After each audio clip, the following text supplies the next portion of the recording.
नमस्कार दोस्तों, स्वागत है आपका हमारे YouTube चैनल जीके ट्रैकर पे। देखिए फ्रेंड, आज के वीडियो में हम बात करेंगे जो हमारी एक सीरीज है Uttarakhand GK book wise MCQ series. Baludi ji की पुस्तक हम इस सीरीज में कवर कर रहे थे। अभी तक 64 क्लासेस हमने इस पुस्तक से कवर कर ली है। उत्तराखंड के देव स्थलों के बारे में, मंदिरों के बारे में हम यहाँ पे बात कर रहे हैं। आज हम इस सीरीज की 65वीं क्लास को शुरू करेंगे, वहीं से स्टार्ट करेंगे जहां पर लास्ट वीडियो में छोड़ा था। आज की वीडियो में हम पंच प्रयागों से संबंधित, पंच बदरियों से संबंधित और पंच केदारों से संबंधित सवालों को देखेंगे। उनको अतिरिक्त तथ्यों के साथ, बलूदी जी के नोट्स के साथ यहां पे कवर करेंगे। अगर आपने इस सीरीज की पिछली क्लासेस को नहीं देखा है तो आप उनको प्लेलिस्ट में जाके देख सकते हैं। तो चलिए दोस्तों, आज के वीडियो को शुरू करते हैं। आज का हमारा पहला क्वेश्चन है, अगस्त्य मुनि नामक देवस्थल किन दो नदियों के संगम पर स्थित है? देखिए, अगस्त्य मुनि आपका रुद्रप्रयाग में पड़ता है यह स्थल, और यहां पर जो अगस्त्य ऋषि थे उनके द्वारा तपस्या करी गई, उन्हीं के नाम पर इसका नाम अगस्त्य मुनि पड़ा। यहां पर मंदाकिनी का संगम होता है, तो मंदाकिनी को कॉमन रखेंगे। मंदाकिनी के साथ धूलगाड़ का संगम होता है। यहां पर क्वेश्चन को थोड़ा सा करेक्ट करना कि अगस्त्य मुनि नामक देव स्थल में मंदाकिनी के साथ किस नदी का संगम होता है? तो मंदाकिनी के साथ धूलगाड़ नदी का संगम होता है। ऑप्शन सी हमारा सही आंसर हो जाएगा। ठीक है, जो मधुगंगा है ये आपके कालीमठ के पास मंदाकिनी से मिल जाती है।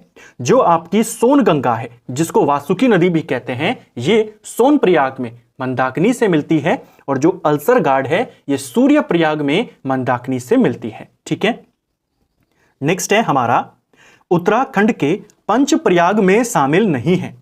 राज्य में 5 प्रयागों का एक प्रमुख तीर्थ स्थल है जिसको पंच प्रयाग कहते हैं। जिसमें आपके कौन कौन शामिल हैं? इसमें हमारा विष्णु प्रयाग शामिल है, इसके अलावा नंद प्रयाग शामिल है, कर्ण प्रयाग शामिल है, रुद्र प्रयाग शामिल है और देव प्रयाग शामिल है। तो केशव प्रयाग इसमें नहीं आता, इसमें शिव प्रयाग भी नहीं आता। ऑप्शन सी इसका सही आंसर हो जाएगा। ठीक है, जो हमारे 5 प्रयाग हैं इनका क्रम लगाने को भी आता है कि इनका क्रम लगाइए स्टार्टिंग से। तो सबसे पहला प्रयाग माना जाता है विष्णु प्रयाग को, फिर माना जाता है नंद प्रयाग को, फिर कर्ण प्रयाग, फिर रुद्र प्रयाग और अंत में देव प्रयाग। ठीक है, इन 5 प्रयाग में से जो आपके स्टार्टिंग के 3 हैं, विष्णु प्रयाग, नंद प्रयाग और कर्ण प्रयाग, ये चमोली जनपद में है। रुद्रप्रयाग जनपद और देव प्रयाग टिहरी गढ़वाल में है। यानी कि 5 प्रयाग कितने जनपदों में है? टोटल 3 जनपदों में। 3 प्रयाग हमारे चमोली में है और 1 प्रयाग रुद्रप्रयाग और 1 प्रयाग हमारा टिहरी गढ़वाल। ठीक है, नेक्स्ट है, विष्णु प्रयाग के संदर्भ में निम्नलिखित कथनों पर विचार करें। विष्णु प्रयाग से संबंधित जो हमारा पहला प्रयाग है, यहां पे 4 स्टेटमेंट दिए हैं। चलिए देखते हैं यहां पर कौन सा वाला कथन सही है और कौन सा गलत है। पहला, यहां अलकनंदा और पश्चिमी धौली गंगा का संगम जय विजय पर्वतों के बीच होता है। देखिए, विष्णु प्रयाग में जो धौली गंगा है, पश्चिमी धौली गंगा को विष्णु गंगा भी कहा जाता है। यहीं पर यह अलकनंदा के साथ संगम करती है। एक चीज ध्यान रखना, क्वेश्चन पेपर में बना है कि जो 5 प्रयाग है वहां पर कौन सी नदी है मुख्य तौर पर, कॉमन नदी, यानी 5 प्रयाग किस नदी के तट पर है? तो अलकनंदा के तट पर।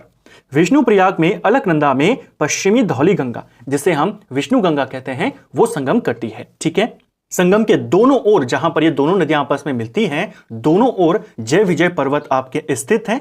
तो पश्चिमी धौली गंगा और अलकनंदा का संगम इन पर्वतों के मध्य में होता है। पहला कथन आपका सही है। ठीक है, दूसरा, पश्चिमी धौली गंगा के सहायक नदियों में ऋषि गंगा, गणेश गंगा शामिल हैं। यह कथन भी आपका सही है। जो पश्चिमी धौली गंगा है, जिसे हम विष्णु गंगा कहते हैं, इसकी सहायक नदियों में ऋषि गंगा है, गणेश गंगा है, कियोगाड़ नदी है, गिरथी नदी है, ये सब इसकी सहायक नदियां हैं। ठीक है, तीसरा, यहां से स्थूल बद्रीनाथ क्षेत्र शुरू होता है जो बद्रीनाथ मंदिर के दर्शन से संबंधित है। देखिए, यहां पर 2 बातों को ध्यान रखना, एक है सूक्ष्म बद्रीनाथ क्षेत्र और एक है स्थूल बद्रीनाथ क्षेत्र। हो सकता है इस फैक्ट को लेकर के या इस पॉइंट को लेकर के सवाल बन जाए, क्योंकि बलोदी जी की पुस्तक में आपके जो जो फैक्ट दिए गए हैं मैक्सिमम उनको लेकर सवाल बने हैं। चाहे वो मार्गरेट लेक की जो समाधि पर लिखे हुए शब्द हैं उनको लेकर के भी सवाल बन चुका है। ऐसे ही आपको यहां पर दिया गया है कि पंच प्रयागों में जो पहला प्रयाग है विष्णु प्रयाग, वहां से सूक्ष्म बद्रीनाथ क्षेत्र शुरू होता है। इसका अर्थ यह है कि यहां से आपको एहसास होने लगता है कि अब आप बद्रीनाथ क्षेत्र में प्रवेश कर चुके हैं, यानी एक तरीके से जो पूरा भक्तिमय माहौल बन जाता है मन का, वो यहां से होना शुरू हो जाता है। और स्थूल बद्रीनाथ क्षेत्र का मतलब है जहां से वास्तविक तौर पर बद्रीनाथ क्षेत्र शुरू माना गया है। तो स्थूल जो बद्रीनाथ क्षेत्र है वो नंद प्रयाग से शुरू माना गया है, और सूक्ष्म यानी मानसिक तौर पर या जो भक्ति भाव बनता है वो कहां से माना गया है, वो विष्णु प्रयाग से माना गया है। ठीक है, तो यहां पर क्या होगा, यहां पर स्थूल बद्रीनाथ क्षेत्र नहीं सूक्ष्म बद्रीनाथ क्षेत्र होगा। सिंपल भाषा में अगर हम इसको समझे तो विष्णु प्रयाग से सूक्ष्म बद्रीनाथ क्षेत्र यानी मन का सफर शुरू होता है, और नंद प्रयाग से स्थूल बद्रीनाथ क्षेत्र यानी आंखों का सफर शुरू होता है। वहां से आप चीजों को महसूस करने लगते हैं और नंद प्रयाग से उन्हें वास्तविक तौर पर देखना शुरू करते हैं। ठीक है, तो तीसरा वाला गलत है, क्योंकि यहां स्थूल बद्रीनाथ क्षेत्र नहीं सूक्ष्म बद्रीनाथ क्षेत्र शुरू होता है विष्णु प्रयाग से। नारद मुनि ने यहां पर भगवान विष्णु की आराधना कर उनके दर्शन प्राप्त किए थे। यह सवाल पेपर में बन सकता है कि मान्यता के अनुसार किस स्थान पर नारद ऋषि ने भगवान विष्णु की पूजा करी थी और उनके दर्शन प्राप्त किए थे, तो वो स्थान है विष्णु प्रयाग। ठीक है, चौथा सही है। आपको पूछा है कौन कौन से सही है, आपने कहा पहला, दूसरा और चौथा। ऑप्शन ए हमारा सही उत्तर होगा। ठीक है, नेक्स्ट है नंद प्रयाग के संदर्भ में निम्नलिखित कथनों पर विचार करें। चलिए देखते हैं। यह अलकनंदा और नंदाकिनी का संगम होता है। पहला कथन बिल्कुल सही है। नंदाकिनी नदी त्रिशूल पर्वत के नंदा घुघुटी से निकलती है। यह कथन भी आपका बिल्कुल सही है। यहां से सूक्ष्म बद्रीनाथ क्षेत्र शुरू होता है जो भक्ति और शांति का भाव उत्पन्न करता है। भक्ति और शांति का भाव कहां से उत्पन्न होता है? सूक्ष्म बद्रीनाथ क्षेत्र से। लेकिन यह सूक्ष्म बद्रीनाथ क्षेत्र कहां से शुरू होता है? विष्णु प्रयाग से। यहां से स्थूल बद्रीनाथ क्षेत्र शुरू होता है जो मंदिरों के दर्शन से संबंधित है, जैसे हमने ऊपर देखा और इसको डिटेल में समझा कि स्थूल का मतलब क्या और सूक्ष्म का मतलब क्या। तो इस पॉइंट को आपने याद रखना है क्योंकि यहां से फैक्ट में, जैसे मैंने कहा, क्वेश्चन बने हैं। ठीक है, तीसरा वाला गलत है क्योंकि यह विष्णु प्रयाग से शुरू होता है। पौराणिक कथा अनुसार महाराज नंद ने यहां पर तपस्या करी थी। यह कथन भी आपका बिल्कुल सही है। तो आपका इसमें भी पहला, दूसरा और चौथा तीन स्टेटमेंट आपके सही है। ऑप्शन ए हमारा सही उत्तर होगा। ठीक है, नेक्स्ट है कर्णप्रयाग के संदर्भ में निम्नलिखित कथनों पर विचार करें। अब कर्णप्रयाग को लेकर के तीन स्टेटमेंट हैं, चलिए देखते हैं। यहां अलकनंदा और पिंडर नदी का संगम होता है। कर्णप्रयाग में क्या अलकनंदा और पिंडर नदी का संगम होता है? कथन आपका बिल्कुल सही है। जो आपकी पिंडर नदी है, पिंडर नदी के साथ अलकनंदा यहां पे संगम करती है कर्णप्रयाग में, और पिंडर नदी को कर्ण गंगा के नाम से भी जाना जाता है। ठीक है, तो पहला कथन सही है। पिंडर नदी का उद्गम पिंडारी ग्लेशियर जो कि बागेश्वर में मुख्य तौर पर माना जाता है वहां से होता है, यह भी सही है। आटागाड़ और पिंडर नदी का संगम कर्णप्रयाग में ही होता है। देखिए, जो आटागाड़ है जो अपने तीव्र बहाव के लिए, इसका जो बहाव है बहुत ज्यादा तेज है, तीव्र गति से यह बहती है। यह किसकी सहायक नदी है? आटागाड़ ये पिंडर नदी की सहायक नदी है। लेकिन पिंडर के साथ इसका संगम कहां पे होता है? पिंडर के साथ इसका संगम चमोली के सिमली नामक जगह पर होता है, ना कि कर्णप्रयाग में। कर्णप्रयाग में पिंडर किसके साथ मिलती है? अलकनंदा। तो तीसरा कथन आपका गलत है। आपको पूछा है सही कौन सा है, तो पहला, दूसरा है, यानी ऑप्शन ए आपका सही आंसर होगा। नेक्स्ट है अलकनंदा और मंदाकिनी के संगम पर स्थित है। तो अलकनंदा और मंदाकिनी का जो संगम होता है वो रुद्रप्रयाग में होता है। और आप जानते हैं रुद्रप्रयाग का जो पूर्व नाम है, यानी महाभारत में रुद्रप्रयाग को क्या कहा गया है? रुद्रावृत कहा गया है। ऑप्शन बी सही आंसर होगा। तो आपको पता होनी चाहिए, प्राचीन नाम भी उपनाम भी कई बार सवाल बन जाते हैं। तो रुद्रप्रयाग का जो प्राचीन नाम है, जो पूर्व नाम है, वो रुद्रावृत है। ठीक है, नेक्स्ट है देवप्रयाग के संदर्भ में निम्नलिखित कथनों पर विचार करें। चलिए देखते हैं कौन सा कथन यहां पर गलत है। पहला, यहां अलकनंदा और भागीरथी के संगम से गंगा नदी का उद्गम होता है। पहला कथन बिल्कुल सही है। देखिए, जो भागीरथी है वो गौमुख से आती है और जो अलकनंदा है वो संतोपत से आती है, लेकिन देवप्रयाग में आकर के इन दोनों नदियों का संगम होता है और इनके संगम से ही बनती है गंगा नदी। तो पहला कथन सही है। रघुनाथ मंदिर का निर्माण 10वीं शताब्दी में हुआ था। देवप्रयाग का एक काफी फेमस मंदिर है रघुनाथ मंदिर, जो द्रविड़ शैली में बना हुआ है। पवारों का जो प्राचीनतम ताम्रपत्र हमें मिला है जगतपाल का, इसी मंदिर से मिला। जयकृष शाह ने जो आत्महत्या करी इसी मंदिर में करी, रघुनाथ मंदिर। यह मंदिर 10वीं शताब्दी का नहीं 9वीं शताब्दी का माना गया है। किस शैली में बना है? द्रविड़ शैली। सेकंड वाला कथन गलत है क्योंकि शताब्दी गलत दी गई है। यहां पर वशिष्ठ कुंड और ब्रह्मकुंड नामक 2 कुंड कटाव के कारण बने हैं। तो पहला यह वाला जो कथन है वो भी सही है। कटाव के कारण यहां पर 2 कुंड बन गए हैं। अलकनंदा नदी की ओर जो कुंड है उसे वशिष्ठ कुंड कहा गया और जो कुंड भागीरथी नदी की ओर बना उसे ब्रह्मकुंड कहा गया। देवप्रयाग 4 शिव मंदिरों से घिरा है जो क्षेत्रपाल के नाम रूप में पूजे जाते हैं। ये वाला कथन भी आपका सही हो जाएगा। जो देवप्रयाग है चारों दिशाओं में भगवान शिव से यहां पर घिरा है, यानी चारों दिशाओं में भगवान शिव यहां पर विराजमान हैं, जो यहां के क्षेत्रपाल माने जाते हैं। आपको पूछा है सही कौन कौन से हैं। सेकंड वाला हमारा गलत है, उसके अलावा सारे सही हैं। तो जहां जहां पर सेकंड हमारा शामिल है गलत हो जाएगा। 1, 3, 4 सही उत्तर होगा। उत्तराखंड के पंचबदरी में शामिल है। हमने ऊपर पंच प्रयागों की बात करी और नए पैटर्न के अनुसार उनको कवर करने का प्रयास किया। अब पंचबदरियों की बात करते हैं। पंचबदरी में कौन कौन शामिल है? पंचबदरी में आपके बद्रीनाथ धाम है, आदि बद्री है, वृहद बद्री, योग ध्यान बद्री और भविष्य बद्री। हरिद्वार इनमें शामिल नहीं है। इसके अलावा तुंगनाथ इसमें शामिल नहीं है, मदमहेश्वर नहीं है, कल्पेश्वर नहीं है, केदारनाथ नहीं है। तो आसानी से एलिमिनेट करके भी आप आंसर तक पहुंच सकते हैं। श्री बद्रीनाथ मंदिर किस नदी के किनारे स्थित है? जो बद्रीनाथ धाम है, बद्री विशाल है जो, उनका मंदिर किस नदी के तट पर है? सही आंसर होगा अलकनंदा के किनारे है। ऑप्शन सी हमारा सही आंसर होगा। ठीक है, नेक्स्ट है बद्रीनाथ धाम में स्थापित मूर्ति को आदि शंकराचार्य के द्वारा किस कुंड से निकाला गया था? देखिए, बद्रीनाथ धाम में जो मूर्ति स्थापित है उसे आदि गुरु शंकराचार्य के द्वारा स्थापित किया गया। शंकराचार्य के द्वारा यह प्रतिमा नारद कुंड से निकाली गई थी। ऑप्शन सी सही आंसर हो जाएगा। नारद कुंड से उन्होंने यह प्रतिमा को प्राप्त किया था। ठीक है, जो बद्रीनाथ धाम है इनके अन्य अन्य नाम हैं जो पूछे जाते हैं। पुराणों में बद्रीनाथ धाम को मुक्ति प्रदा, योग सिद्धा, नर नारायण आश्रम कहा गया है। ठीक है, बद्रीनाथ धाम की शीतकालीन पूजा कहां पर होती है? तो इनकी शीतकालीन पूजा नरसिंह मंदिर में होती है। नरसिंह मंदिर आपका जोशीमठ में स्थित है, जिसे कैतूरी राजा बसंत देव ने बनाया था। बद्रीनाथ मंदिर कितने भाग हैं? तो बद्रीनाथ मंदिर में कितने भाग हैं? बद्रीनाथ मंदिर में आपके 3 भाग हैं।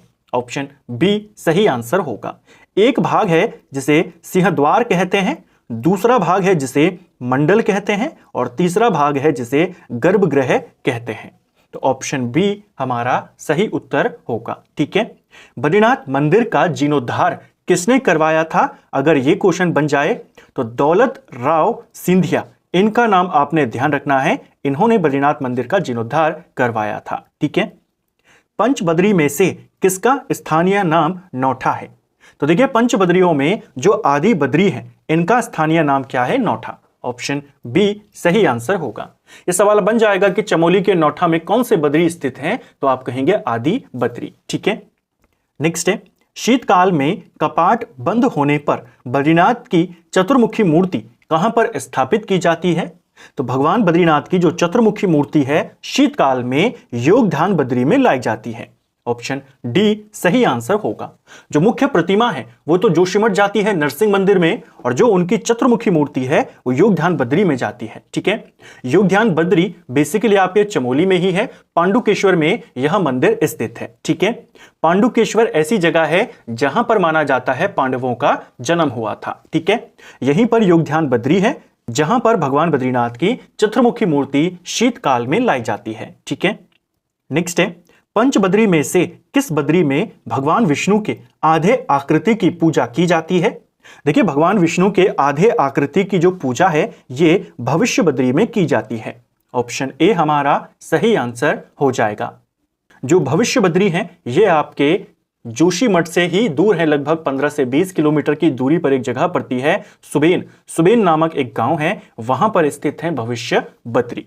इनके बारे में यह मान्यता है या यह माना जाता है कि जब कलयुग आएगा तो जो हमारे नर और नारायण पर्वत हैं जिनके मध्य से होकर बद्रीनाथ धाम का मार्ग जाता है, वे दोनों पर्वत आपस में मिल जाएंगे, रास्ता जाने का बिल्कुल बंद हो जाएगा और ये जो आधी आकृति है यहां पर भगवान विष्णु की, ये पूरी हो जाएगी और बद्रीनाथ की पूजा यहीं पर की जाएगी भविष्य बद्री में। ऑप्शन ए आपका सही आंसर होगा। ठीक है, नेक्स्ट है, बद्रीनाथ धाम के निकट स्थित पंचशिलाओं में कौन शामिल नहीं है? देखिए, बद्रीनाथ धाम के नजदीक पंचशिला है, पंचकुंड है और पंचधारा है। पंचशिलाओं में कौन कौन है? पंचशिलाओं में गरुड़ शिला है, नरसिंह शिला है, नारद शिला है। इसके अलावा एक शिला है जिसे कहते हैं मार्कंडेय शिला और एक शिला है हमारी वराह शिला। तो पंचशिलाओं में ये 5 आते हैं। मानुषिक जो है, मानुषी एक कुंड है, मानुषी कुंड, ये पंचकुंड में शामिल है, ना कि पंचशिलाओं में शामिल है। ठीक है, अगर हम पंचकुंड की बात करते हैं तो पंचकुंड में कौन कौन शामिल है? एक है हमारा तप्त कुंड, एक है हमारा नारद कुंड, एक है हमारा सत्यपथ कुंड, एक है त्रिकोण कुंड, ये 4 हैं और 5वां है मानुषी कुंड। अगर पंचधारा की बात करें तो पंचधारा में एक आता है आपका कुर्म धारा, एक है हमारी प्रहलाद धारा, एक है इंदु धारा, उर्वशी धारा और भृगु धारा। तो कुर्म, प्रहलाद, इंदु, उर्वशी और भृगु, ये पंचधारा है। सवाल आता है पंचकुंड, पंचशिला और पंचधारा को लेकर के। ठीक है, ब्यास गुफा कहां पर स्थित है? तो ब्यास गुफा जो मुख्य बद्रीनाथ धाम है, इनके नजदीक कई सारी गुफाएं हैं जिसमें आपकी ब्यास गुफा शामिल है। तो कहां पर है? बद्रीनाथ में। ऑप्शन सी सही उत्तर होगा। अन्य गुफाएं कौन कौन सी है? जैसे यहां पर हमारी एक गणेश गुफा है, गरुड़ गुफा है, स्कंद गुफा है, मुचकुंद गुफा है, राम गुफा है, ये सब बद्रीनाथ धाम के नजदीक हैं। ठीक है, उत्तराखंड के पंच केदार में शामिल है। तो उत्तराखंड के पंच केदार में कौन कौन शामिल है? इसमें हमारे केदारनाथ हैं, कल्पेश्वर नाथ हैं, मदमहेश्वर हैं, रुद्रनाथ हैं और तुंगनाथ हैं। ठीक है, पंच केदारों में क्रम पूछ लेता है कि पहले केदार कौन से हैं, दूसरे कौन से हैं। पंच बद्रियों में ये इतना स्पेसिफाई नहीं किया गया है तो उसमें क्रम नहीं आता है, लेकिन पंच केदार में पूछ लेता है। प्रथम केदार केदारनाथ माने जाते हैं, द्वितीय केदार मदमहेश्वर नाथ माने जाते हैं, तृतीय केदार तुंगनाथ माने जाते हैं, चौथे केदार रुद्रनाथ और पंचम केदार कल्पेश्वर नाथ। तो ये क्रम आपको पता होना चाहिए। इसमें जो चौथे और 5वें केदार हैं ये चमोली जनपद में हैं और शुरुआत के जो 3 केदार हैं ये रुद्रप्रयाग में आते हैं। ठीक है, नेक्स्ट है, निम्न में से कौन से केदार चमोली जनपद में है? तो अभी हमने देखा कि जो आपके पंच केदार हैं जिसमें केदारनाथ धाम पहले हैं, मदमहेश्वर नाथ दूसरे हैं, उनके बाद तुंगनाथ आते हैं, तीसरे नंबर पे, चौथे नंबर पे रुद्रनाथ हैं और 5वें नंबर पे हमारे कल्पेश्वर नाथ आते हैं। जो स्टार्टिंग के 3 हैं ये रुद्रप्रयाग में है। तो मदमहेश्वर हो गए, तुंगनाथ हो गए, केदारनाथ हो गए, ये रुद्रप्रयाग में है। जो आपका रुद्रनाथ है और कल्पेश्वर है जैसे यहां पर है, ये कहां है? चमोली में। और यही आपसे पूछा गया था। केदारनाथ में भगवान शिव के किस भाग की पूजा की जाती है? देखिए, केदारनाथ धाम में भगवान शिव के पृष्ठभाग की यानी उनके पीठ की पूजा की जाती है। ऑप्शन ए हमारा सही आंसर हो जाएगा। ठीक है, अन्य जो केदार हैं उनमें किस भाग की पूजा होती है पूछ लेते हैं। तो प्रथम केदार में उनके पृष्ठभाग की पूजा होती है, पीठ की पूजा होती है। दूसरे भाग जो द्वितीय केदार हैं मदमहेश्वर नाथ, वहां पर उनके मध्य भाग यानी नाभि की पूजा होती है। जो तृतीय केदार है तुंगनाथ, वहां पर भगवान शिव के भुजाओं की पूजा की जाती है। चतुर्थ केदार है रुद्रनाथ, वहां पर उनके मुख की पूजा की जाती है। और पंचम केदार में भगवान शिव के जटाओं की पूजा की जाती है। ठीक है, नेक्स्ट है, निम्न में से कौन सा केदार पंच केदार स्थल चौखंबा शिखर पर स्थित है? तो इनमें से कौन सा केदार है जो चौखंबा शिखर पर स्थित है? सही आंसर होगा मदमहेश्वर नाथ। मदमहेश्वर नाथ जो हैं ये द्वितीय केदार के रूप में जाने जाते हैं। भगवान शिव के मध्य भाग की पूजा यानी नाभि की पूजा यहां पर होती है। पांडव शैली में ये मंदिर बना हुआ है।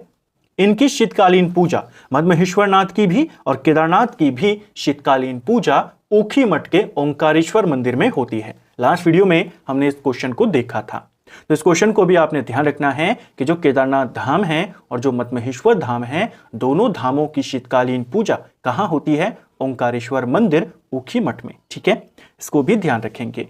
तो फ्रेंड्स, ये था हमारा आज का वीडियो जिसमें हमने उत्तराखंड के 20 और सवालों को यहाँ पर देखा। अतिरिक्त तथ्यों के साथ हमने इन क्वेश्चन को कवर करने का प्रयास किया, और जो आपका नया पैटर्न है, कथन कारण वाला क्वेश्चन है या सत्य असत्य चुनने वाले सवाल हैं या कंफ्यूज करने वाले सवाल हैं, आसान सवाल ही है सारे, लेकिन उन्हीं आसान सवालों से कंफ्यूज करने वाले सवाल एग्जामिनर बनाता है। वैसे ही कोशिश हमने इस क्लास में यहाँ पर करी और इस पूरी सीरीज में करते हुए आए हैं। उम्मीद करता हूं आपको आज का वीडियो पसंद आया होगा। अगर आपको यह वीडियो पसंद आई है तो वीडियो को लाइक करें, चैनल पर नए हैं तो चैनल को सब्सक्राइब करें, अपने दोस्तों के साथ शेयर करें। वीडियो आपको कैसा लगा कमेंट बॉक्स में हमें जरूर बताएं। Thank you friends.